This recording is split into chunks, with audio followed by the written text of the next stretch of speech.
you very much for making and taking the time to spend a little time with Madeline and my passion of really understanding about emotions and what it means to have a heart of well-being in times that are definitely challenging, if not for you, at times for me. And the conversation is a conversation. We will have questions and answers, at the end. And we're talking about emotional awareness and emotional regulation and well-being. And it's not just for others, it's for everyone. It's for ourselves also, because we are a part of being emotionally aware and being emotionally healthy. I am Madeline Falcone. I am a licensed marriage and family therapist with a background in special education.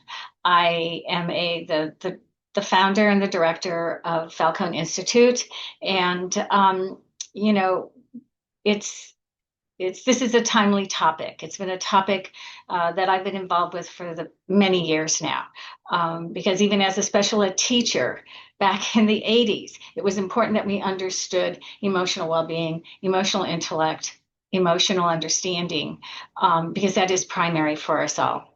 So maybe, I guess, it's probably important to understand how I conceptualize emotions.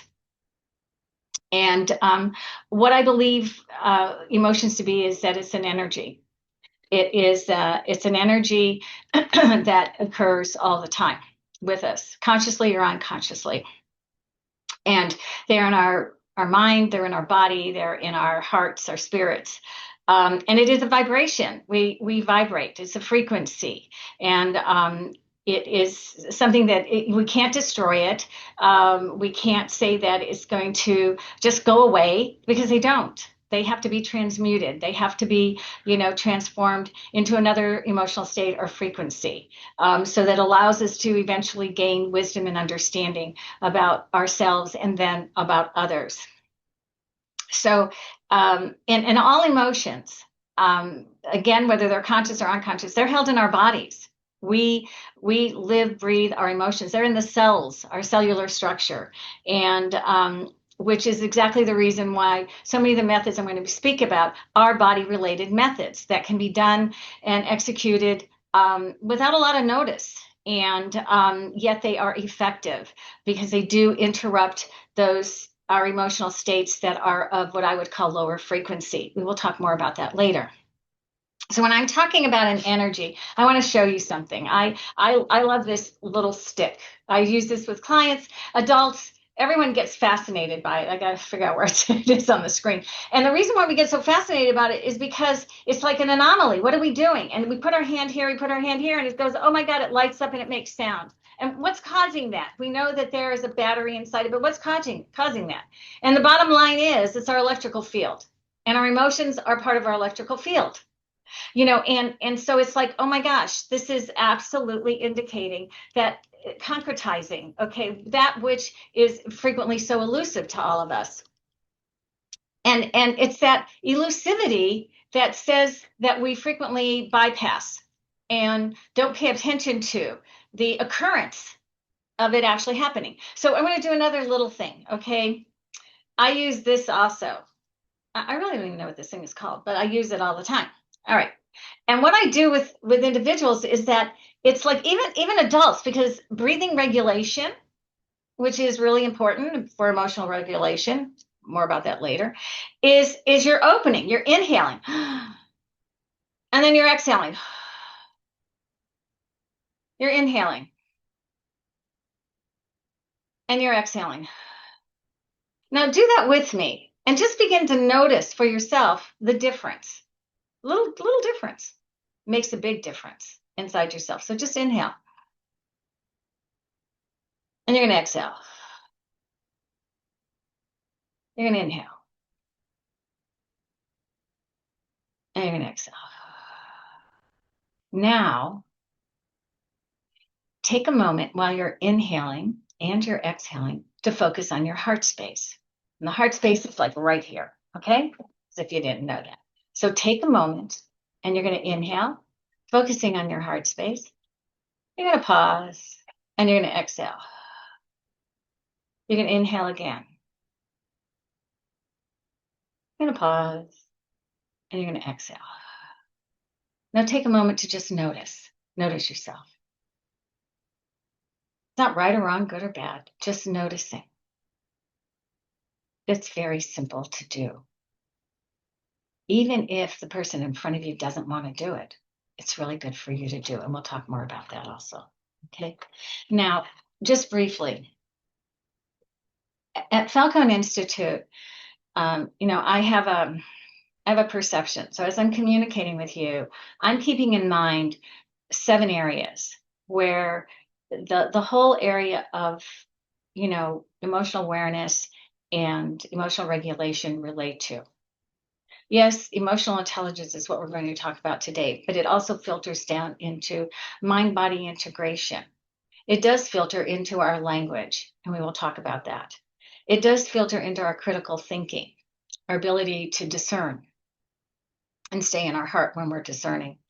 It does filter into people's learning, their content, their academics, and it doesn't matter what age they are.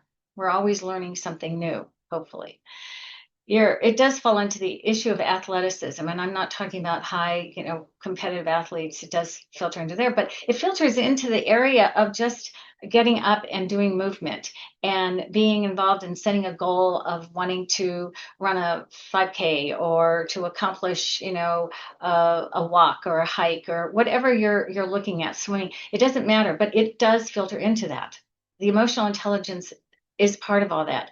And then we also look at Falcone Institute family intelligence, because it is the education of the family, and it is the cohesiveness and the helping of the family in all of these areas that is most important and most needed. So those are the areas that we look at here. All right. But we're going to talk about, as I said, the emotional intelligence. The issue and the big factor for looking at why emotional intelligence is so important is because we're looking at our own personal emotional management first. We always hear you put your life mask on first, and then you help whomever else is around you. And that's very true for all of us in this situation. And it is then to support others. As we can maintain or calibrate our own emotional state, then we're really able to help others. And the issue of looking at emotions, they're emotional states of being. They are a frequency, and that is real. And in my way of conceptualizing, there are only really two basic states. I look at fear and I look at love. And when I'm looking at fear, I'm looking at that state of when we are feeling constricted. All right, we are in a state of constriction. We're tight. We may have a stomach ache. We may feel down. We may be angry. We may be frustrated. We may be confused and not even know really why. So there's all of these areas that we're looking at that are those states of being constricted. On the other hand, there is the state of love. And that state of love is in our heart state, and it is an expanded state. And the important part of being in an expanded state, and it doesn't need to be completely, ecstatic. It's a continuum, but it allows us to be much more flexible thinkers, because our brain is a muscle, and when our muscles get constricted, we're tight. All of us do that. Think about the times when you go into a situation and you're anxious and you can't think of somebody's name, even though you know the person, and you realize, oh my gosh, I'm tight, I'm anxious. Take a few of those deep breaths in your heart space, and it will definitely help. But the expansiveness of love and understanding allows for a frequency, a calibration around us that is expansive. It brings in more understanding. It brings in more compassion. It brings in a lot more joy. It brings in much more understanding. It brings in, that different way of looking at something. It allows you to have more discernment. Discernment means you're in your heart and you have a tough decision to make. Love isn't mushy. It can be, but it's really having a strength to have the courage to make a decision, to make a choice when it's not so easy.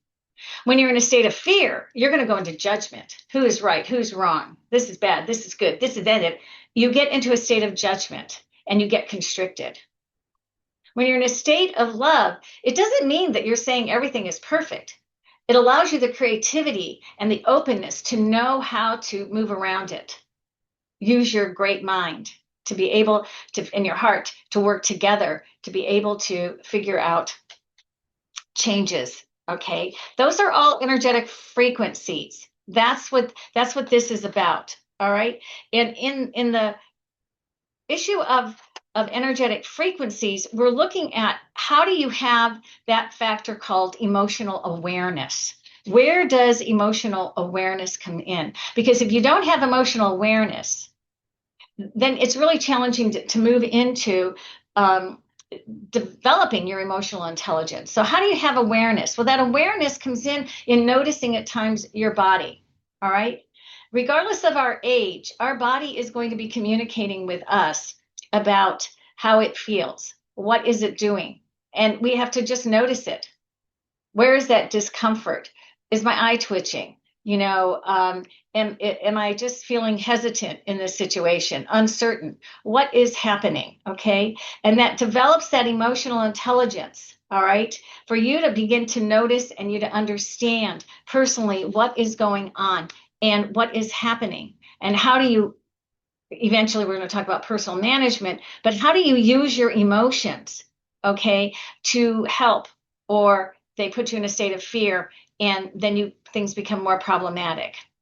So it's the ability to notice and to discern what is going on with yourself, and then be in the position to, as best as possible, verbally or behaviorally communicate in a most positive way. So emotional intelligence is not something that it's either this or it's that. It's a continuum, because we're constantly learning about ourselves and being able to appreciate, again, going into a love state and appreciate what we are doing and how we're doing it. Now, that awareness does go back to being able to understand fear and love. And that is important to notice when you are in that constricted state and compared to when you are in that more expanded state.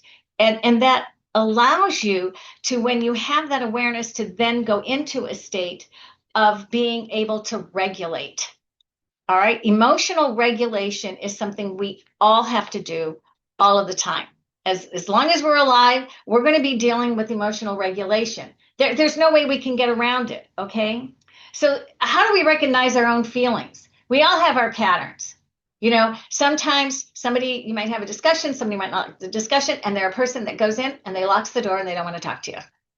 And you go, whoops, they're not in a love state right now. They're pretty much in a fear state. All right. You may find yourself, your voice getting louder. All right. Or you may find yourself getting much softer and going in. Those are all states of being able to be aware and notice your own emotional self and how to regulate it. So the regulation is your ability to monitor, your ability to evaluate, your ability to modify whatever emotional reactions in the moment you are choosing.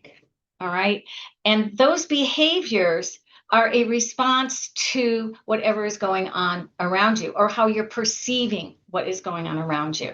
And that reaction can either be a response to a situation, or what happens is the reaction is impulsivity.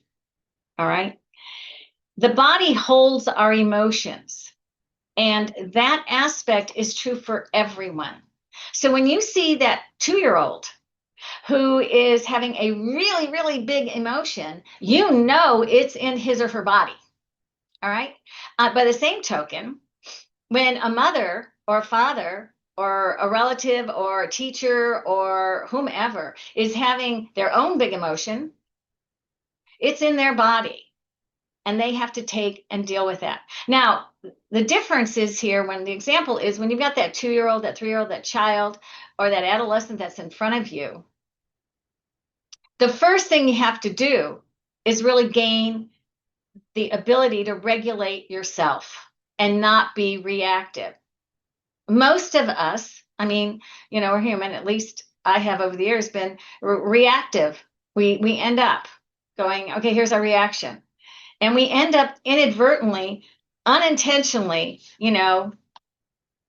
joining the behavior that might be a fear state rather than being able to facilitate a shift in that frequency because we haven't shifted the frequency in ourselves.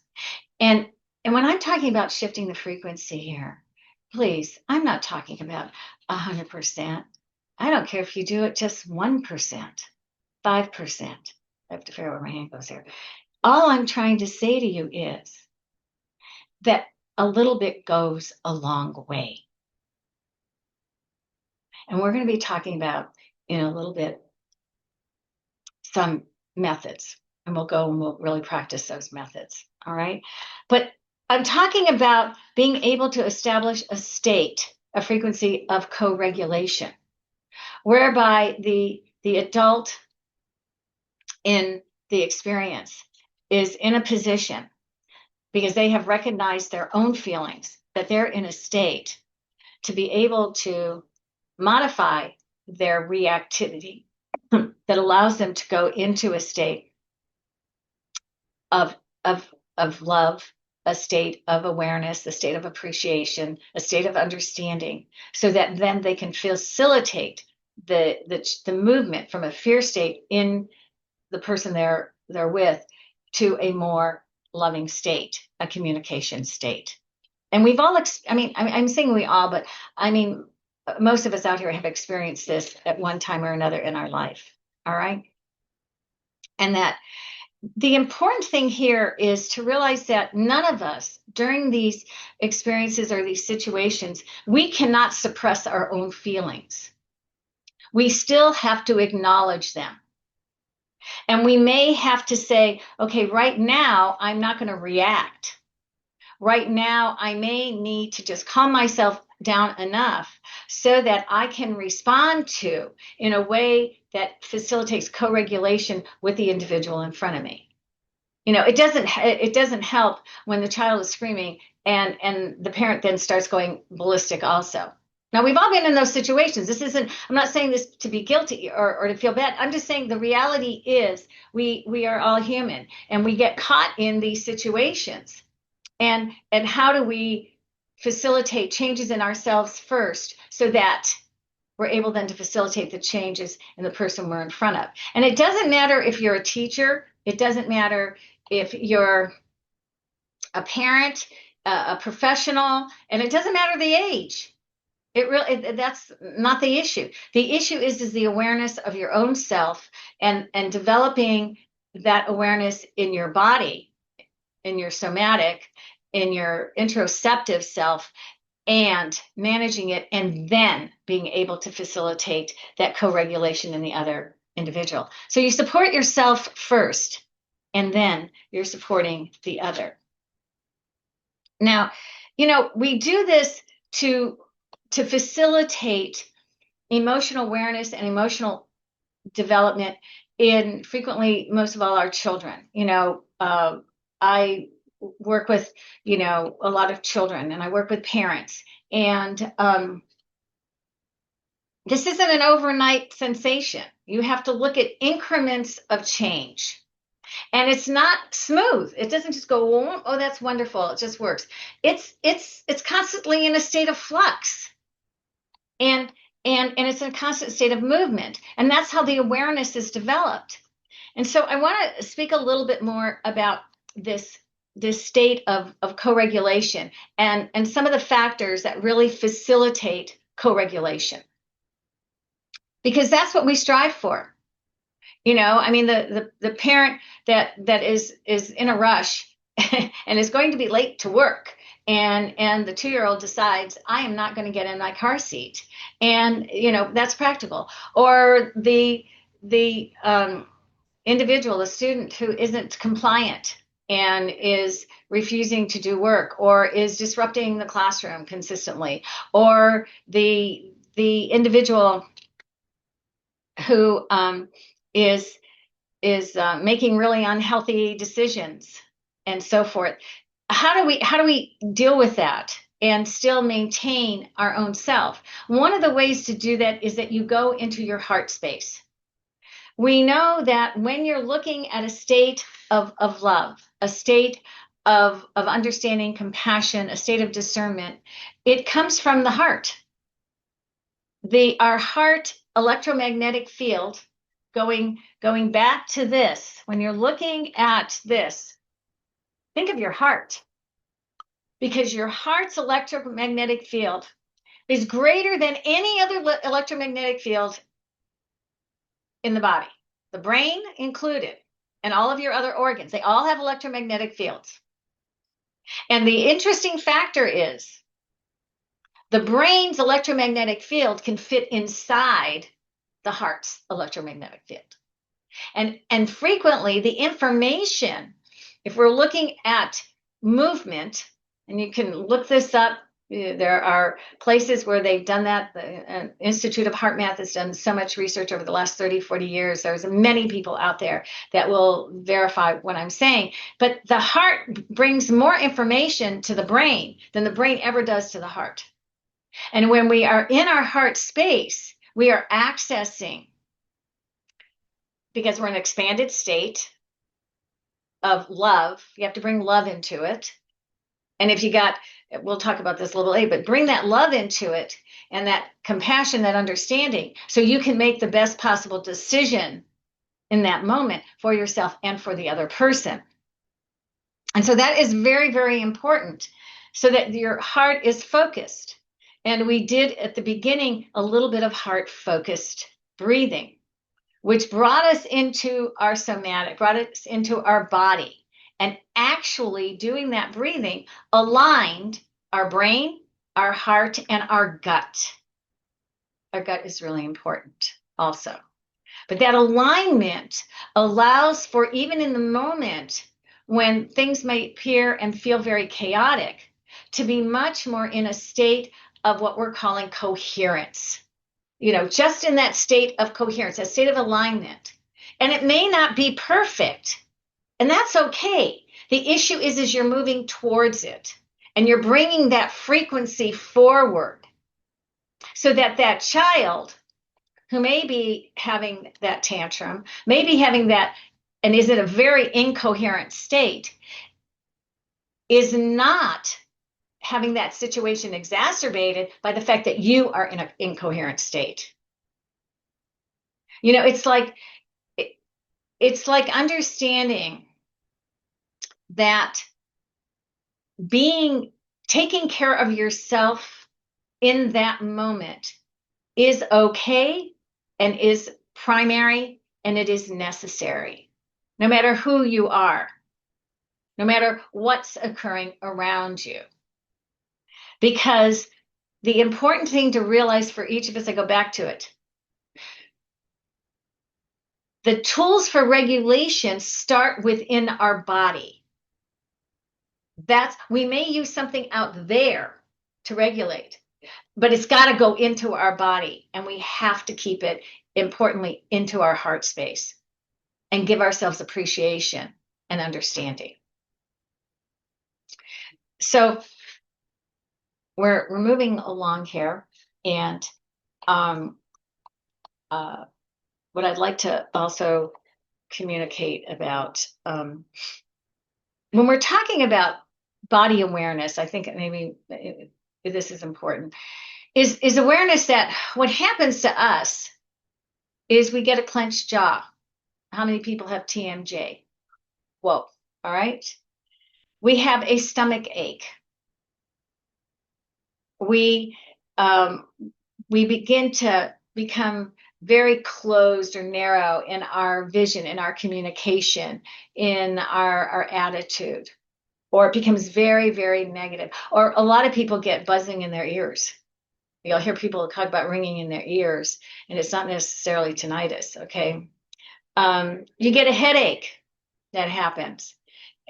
Or your chest gets really tight, and it feels like, people go into what you're calling panic attacks, or the those pre-symptoms to a panic attack. Those are all factors that are real.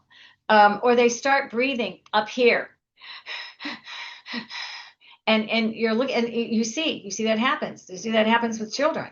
It happens with young adults when they're very scared of having something go on. So these are beginning to be aware of what happens not only with yourself but with others, and you can see it. Your states as a parent professional, your state of observation. As soon as you start noticing that there is shallow breathing, or you notice that the rigidity in the jaw, or you start seeing them start to phase out, those are all areas that are very important to understand that they need to be interrupted. Because your frequency is going to interrupt their stuck frequency. It may not look like it at first, but it does happen. Little by little by little. All right. So you're interrupting the state of dysregulation. That's what happens. And what you're doing then when you're disrupting the state of dysregulation, you are actually reconnecting the mind and the body. And that body is your heart. You're connecting it. As soon as you're able to get a little bit of breathing going in, as soon as you're able to get a shift, you have shifted that frequency from being stuck. That shift causes a difference. It causes the movement. There's movement. They may be close, but even if the movement is just that much, you have had movement. And that's the difference in the movement in the direction of expansion, of shifting their stuck state from a dysregulation to being much more regulated. And then the state becomes much more co-regulated.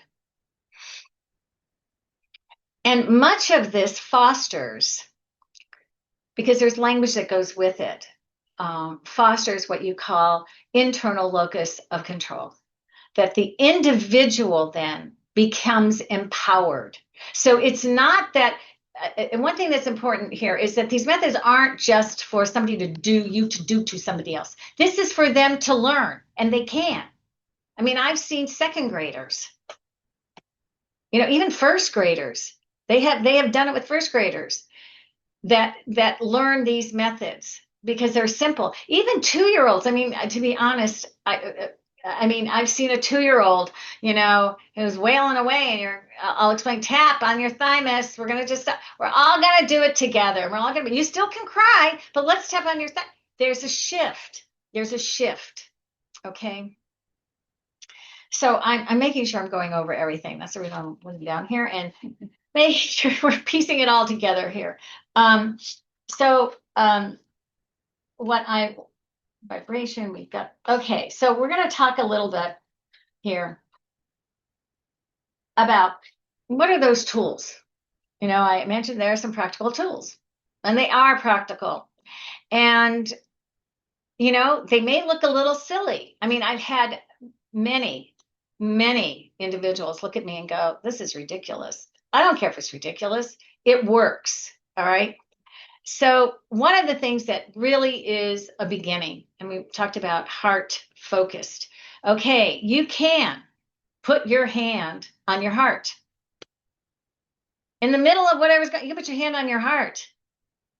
And you can put the other one on your stomach if you want to. And you can breathe in compassion for yourself. You inhale. Again, we're going to open this up. Inhale. And we're going to exhale. Inhale. And exhale. And one more. Inhale. And exhale. Taking those 3 breaths did what to you? That's where the noticing comes in. That's the awareness. That's the emotional intelligence. Yeah. Just taking 3 deep breaths. That person cuts you off driving and you really want to swear at them. Well, you can swear at them and take your 3 deep breaths. Or you want to yell, take your 3 deep breaths. It's a beginning of a shift to release the intensity, the anxiety, the aggravation, the startled effect. it interrupts it. That's what we're talking about. You can also do, it's been around a while, but it's called box breathing, or 4-4-4, where you inhale for 4 counts. And we can do that right now.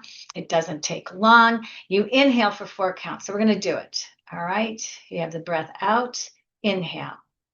2, 3, 4. You're going to pause for 2, 3, 4. You're going to exhale for 2, 3, 4. Pause for 2, 3, 4. Now you can repeat that as many times as you want. You can inhale through the nose, and you can exhale through the mouth. Now you can do this also inhaling through the nose for a count of 4. You pause, and you exhale for a count of 6. 3, 4, 5, 6. And those also regulate the system. And they're easy. And I know it's like, well, how do I remember them? How do I remember to even do this? You begin to talk to yourself, and allow that talking to yourself. I am focused. I am present. And while you're saying I am, you can inhale, I am present. I am focused. Or you can even say, I am furious. Still say it in your heart space. That's okay. Because the love then that you're going to bring in, or the care and concern, is going to transmute that statement of being furious. It's going to dissolve it, and it's going to even it out, so it gives you a state of having a perspective to make a better decision. I am not saying negate any of the fear emotions. You have to acknowledge them. That is a must. We have to allow them to be in our system. We do talk about, screaming into a pillow. We do talk about, pounding on a drum. We do talk about, stomping our feet. There is nothing wrong with that. It's going back to your heart and going into that state of appreciation, caring for yourself. It's stopping. If you have, many people, how many? They do a lot of that negative self-talk. It comes. How do you transmute it in that moment is by going into that heart space and saying, I am love. I am care. I am doing the very best I can. And I appreciate that about me. And these are things that can be taught. I mean, as I said, even to little ones. Now, another one that is done all the time is this thing called the thymus tap. Now, the reason why you tap on the thymus, you got a sternum there, all right? And you feel it. Well, that sternum is bone conductivity. And that sternum is connected to a thing called the vagus nerve. Now, we're not going to get into this whole polyvagal theory or anything like that, but understand that that vagus nerve goes right through your heart, up the side, into your brain, and it connects your gut, your heart, and your brain. And you breathe. And you can just tap. I mean, this is a true story. I mean, I was in a bank. Just tap. This can't hurt anything. And notice what happens to you visually. But I was in a bank, and there was this woman ahead of me that had a daughter that obviously was of special needs. And the daughter was on a leash, because obviously she was a child who eloped. And she was sitting on the floor, and she was screaming in a bank, screaming. And you could tell that the mother was nervous, was trying to conduct her business. I looked at this mother, I looked at this child, I looked at the mother again, and I asked the mother, can I just tap on your child to facilitate regulation? I know that's bold. I know that's unusual. I did. I looked at the child and I said, I'm going to tap on your chest. I know you're really upset. I'm going to tap on your chest because you're really scared. You're in the middle and there's all these people and the stimulation probably is a lot. I didn't say it that fast, obviously, but that child stopped and looked at me. The mother was shocked and appreciative, and everybody in the bank obviously was happy. And I didn't do it a long time. But because this child was in such distress, She needed someone to facilitate co-regulation, and the mother didn't know what to do. And when we left, I just said to the mother, tap on the thymus. The child will feel the co-regulation. And tap on yourself. So you can tap on the child and you're tapping on yourself. And if the child doesn't want to be touched, okay, now, here's a little thing. I want you to take your hands. I want you to show something. Take your hands, rub your hands together, rub them together, and go like this. What do you feel between your hands? That's your energy. That's your energy. And if you put the energy, and when you put the energy of love in it, and you go like this to the child, and you're tapping, they're going to get the energy. Again, my hands aren't touching, but there's energy transmitting. That's what I'm talking about. It's coming out, all right? That's one of the things about thymus tapping that is really amazing. And it works, the front or the back, because your heart actually goes in the front and it goes in your back in the same area. I mean, it takes up space. It's an energetic, sphere. It's an energetic sphere. Okay. So we're also looking at movement. And people go, what kind of movement? Now, this may seem funny, but there is a movement that can be done with kids. It is really interesting. It's called a cross crawl, and you can do it when you're seated. So I'm going to stand up and demonstrate it, okay? You take, and this is a little bit, I think, I hadn't really planned on it this way, but you're going to take I'm going to take my left hand, all right, and put it on top of my right knee. All right. So I'm taking my left hand going over my right knee. I'm taking my right hand and putting it over my left knee. I can't tell my right. So you just go back and you go forth and you do that. And you can get the kid to do it with you, that movement. And you can do it silly. You can, it doesn't need to be real serious. All right. And as you're doing that, you're breathing. You can get movement of just flapping, gentle. No, going up your arm, going up your arm.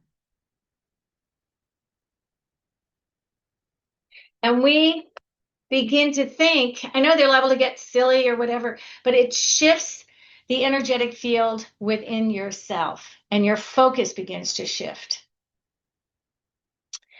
We talked about rubbing hands. You rub your hands, place them on your heart, and just take a deep breath. And allow yourself to go into a state of appreciation for whatever you've done, past, present, what you want to do in the future. Now, one of the things they talk about, and I don't have one here, except I have this, using a ball like this to inhale and to exhale. And there is allowing you to do that with yourself and with others. Now, music, sound. Where did it go? Here it is. And now you can have this. You can have this, and just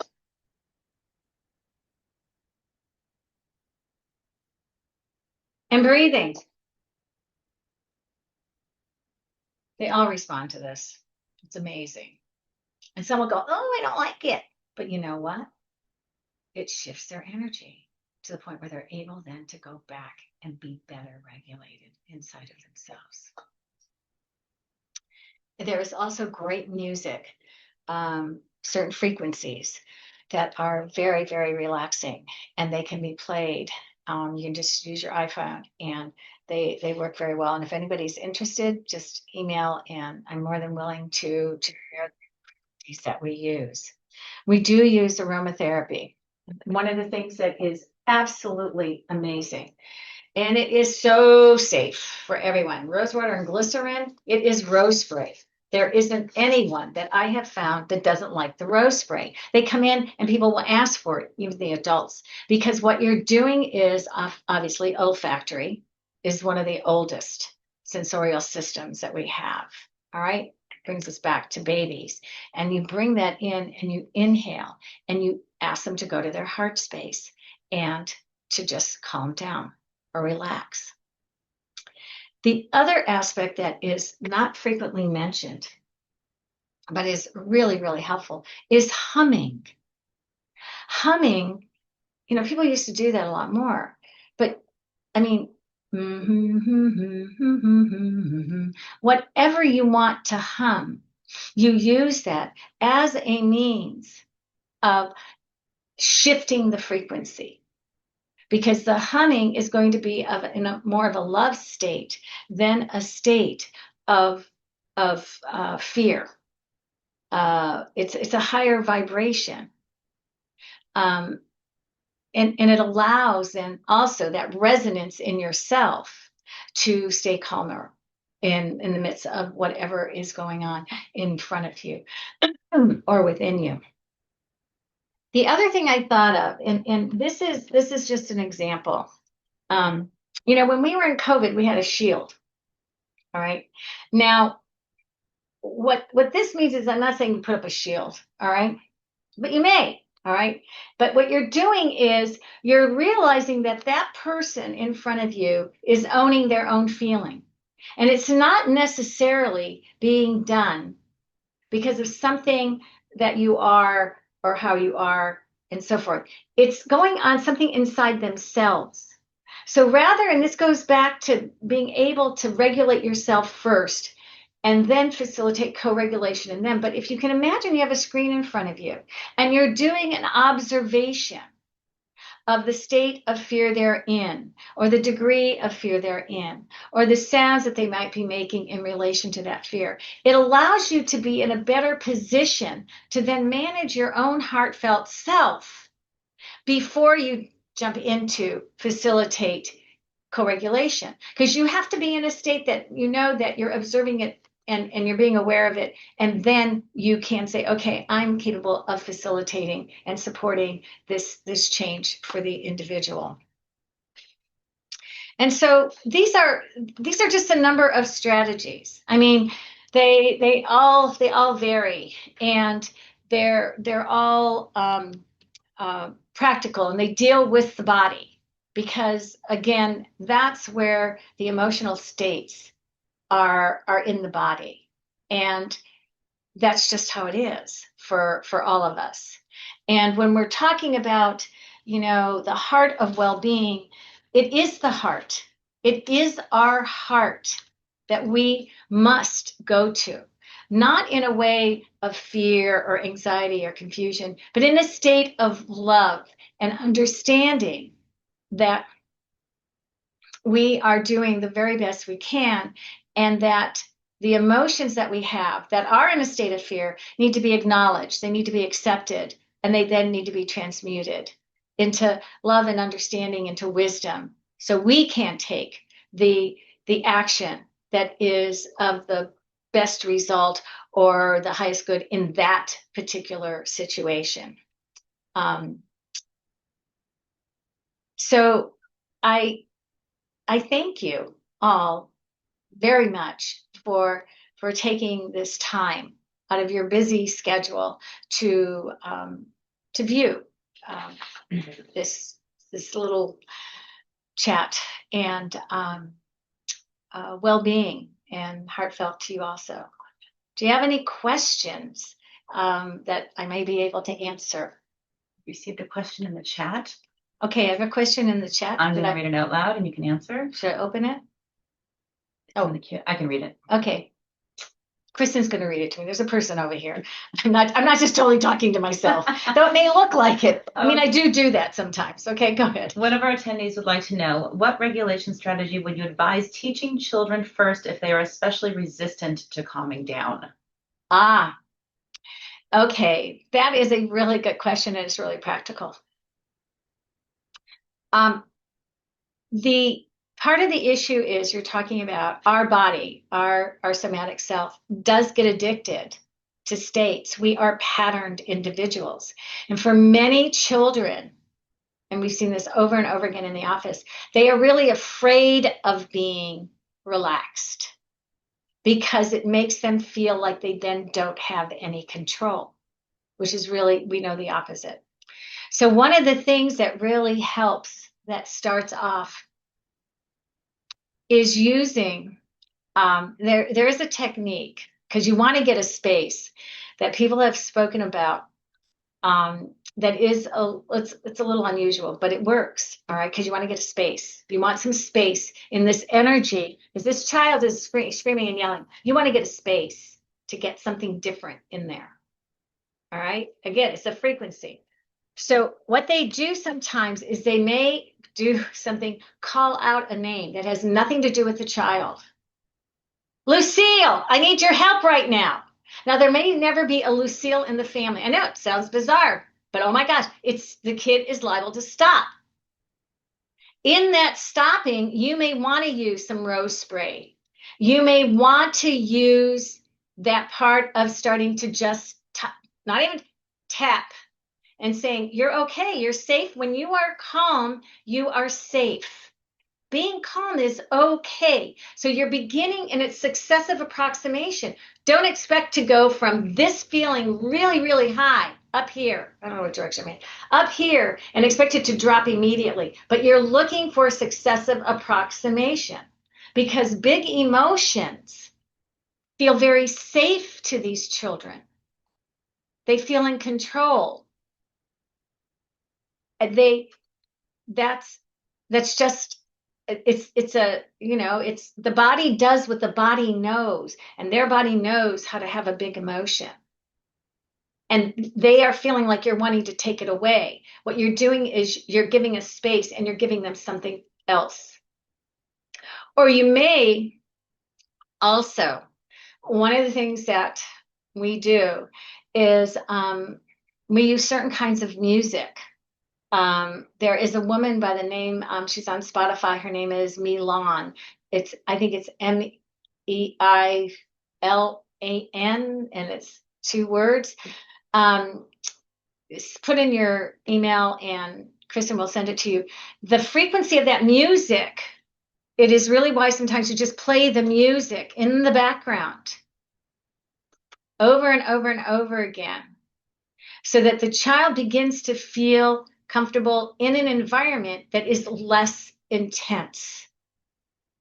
And be aware of your own self, your own intensity, because the child is probably a sensate, gifted, picks up the senses, okay, around them, and is reading it. And so I hope that those few examples have been helpful. But that is something, you're really right. They also frequently respond to like aromatherapy. Kids usually like the smell of frankincense, the smell of the rose. They are old smells, and they are primal smells, and they have frequently been helpful. We have a question now, shifting more to adult relationships. Okay. So what do we do when we understand the emotional intelligence framework that you've explained, and we're communicating with someone who does not quite understand these issues in the same way as clearly? So if you're with a partner, someone who doesn't have the language, doesn't have the awareness, where do you begin? You begin with the body. And by that I mean, you can do it right now. This is really easy to do.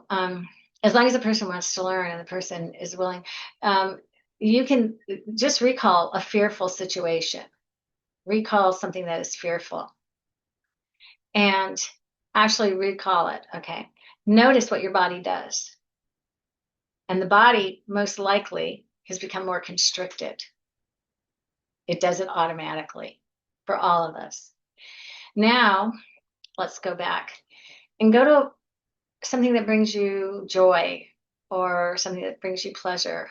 I really want you to allow yourself, just feel that pleasure. The body is going to change. It's going to become more expansive. It does become expansive. It does. The constriction is neurophysiological. That's where you begin. And you don't begin, with you did this, you did that. You just begin with the education of love and fear. That's all. That's where you begin. And you begin as an example. Here's love situations, here's fearful situations. And there's no judgment, because fear is judgment. And we all get into that. So hopefully that's the beginning. That's where you begin, and then you proceed. Thank you very much. Great. Another question going back to kids. Often a lot of parents are afraid of the big emotions. Is there something we can learn about these big emotions that can make them less scary and overwhelming? Yeah, big emotions can get, because kids sometimes when they go into a big emotion, their bodies are all over the place. That is real. And they are strong. I mean, they're in a big emotion, they're strong, and they're locked into it. The issue is the parent at that point, I'm going to bring this up, the parent at that point needs to have their shield. And the parent needs to know that I'm seeing, I'm witnessing, I'm bearing witness to this. And in your heart, you bring in love for yourself first. Acknowledge that this is really scary. Acknowledge that you're worried about that child hurting themselves. You're worried about that child hurting you possibly, because some of them can be very strong. I mean, I've seen 3-year-olds tear up a bedroom. Like, it's unbelievable. How in the world did a 3-year-old do this? Because big emotion. Or be so angry, as to pull out sharp objects and put them on the table and stare at you like, I dare you. Absolutely. So you take care of yourself first. You do your tapping, you do your humming, you do your breathing, you do your self-appreciation. So you gain not only the coherence, the alignment of your mind, your body, and your heart, you gain that alignment, and you gain a strength. And it's not a strength of confrontation. It's a strength of compassion and understanding. And I know you're hurting. I see and I hear you hurting. And use the rose spray. Use the aromatherapy, because that is primal. That is primal, and it is pre-verbal. And that's real important. Big emotions, especially in little ones, don't have a whole bunch of words. They have sounds. They may say, I hate you, you're horrible, you're this. You can't get caught into those words. That is their pain. That is their suffering. That is their fear. One more. Yeah. And you've dealt with this with some of our clients. How can emotional awareness and regulation help with resilience building for individual who is struggling with social anxiety, or maybe struggling with friendship development? Yeah, social anxiety. Oh,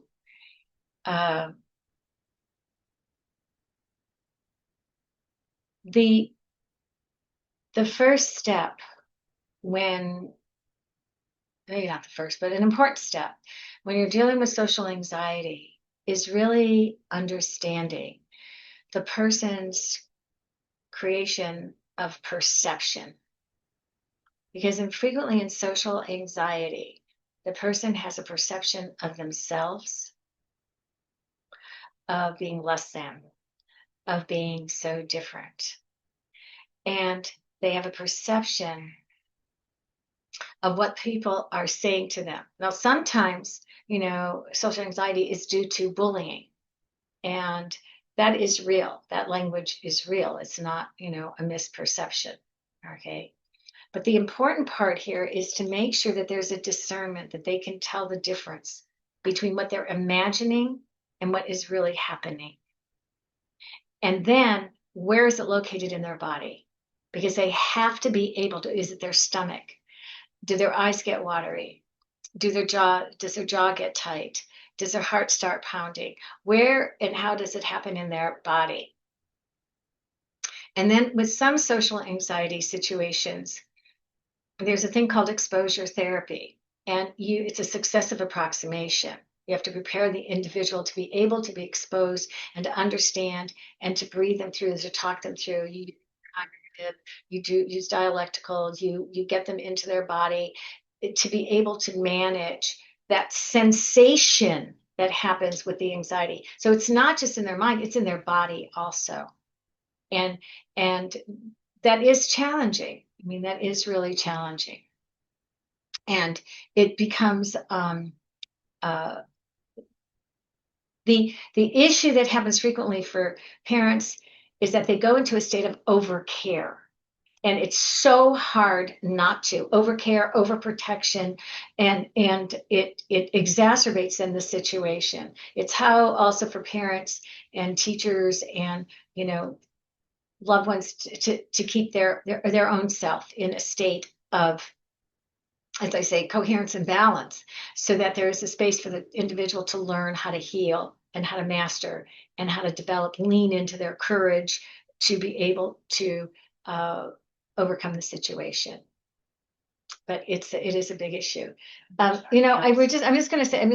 just have a minute here, but we do have, I'm just going to say at Falcone Institute, we do have some summer camps. We have a Dungeons and Dragons summer camp where individuals literally go on campaigns, and it's for ages 9 through 17, and it is a blast. I mean, they really have a good time. We have 2 sessions, one June 15th, Monday, June 15th to Thursday, June 18th. And the second session is Monday, August 3rd to Thursday, August 6th. We do have a Girls on the Spectrum camp that we're doing, ages 12 to 17. We're going to be teaching many of these skills here. And it is for neurodiverse teens, females, to connect, to grow, and to build confidence. That is July 6th through Thursday, July 9th. When I'm saying spectrum, ADHD, we're looking at that. We're looking at high anxiety. Isn't necessarily labeled spectrum, but there is a level of neurodiversity, right? And then we have a culinary camp, ages 10 plus, we were with Chef Debbie. It is done in her home. She has a professional chef home kitchen, and it's amazing. It's amazing to see ages 10 plus, the older, and they learn, it's confidence. They learn how to cook. They make meals. They learn how to set a table. And it's from July 27th to Friday, July 31st. And it's done in the evening, 3 to 6 p.m. And the other camps are also, 3:30 to 5:30. All right. I want to say again, thank you for being present, for allowing me to share what is my passion. And I have to say, I couldn't do this without my team. I am really blessed to have an amazing, amazing team here at Falcone Institute. So thank you all. Be well. And hopefully it has been of some service. Take care. Bye. Where do we go? Here?